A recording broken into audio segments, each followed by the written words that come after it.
অসমৰ সকলো প্ৰান্তৰ লগতে নাজিৰাতো আজি গৰু বিহু উদযাপন। আজি পৰম্পৰাগত গৰু বিহু।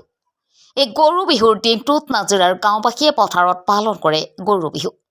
নাজিৰাৰ পথাৰত আজি গৰু বিহুৰ দিনটোত হুঁচৰি গাই গাঁৱৰ যুৱকসকলে আনন্দ মনে মাহ হালধি সানি অতীতৰ পৰম্পৰাগত নিয়ম মানি নিজৰ গৰুকেইটা আনি পথাৰৰ ৰাজহুৱা পুখুৰীত গা ধুৱাই ন পঘা দি আনন্দ উৎসৱৰে পালন কৰে গৰু বিহু। নাজিৰাৰ পৰা দিলীপ হাজৰিকাৰ ৰিপৰ্ট, অসম ৰিপৰ্ট।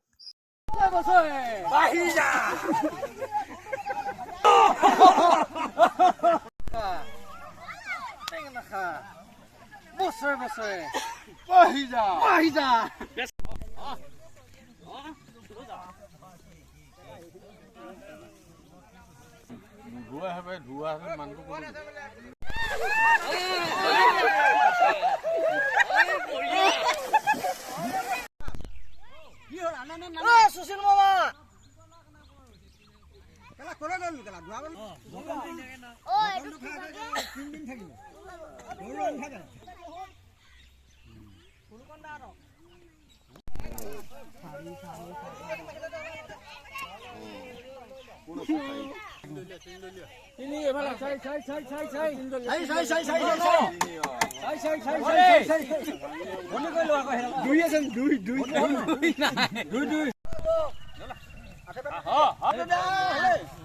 আমি মাৰি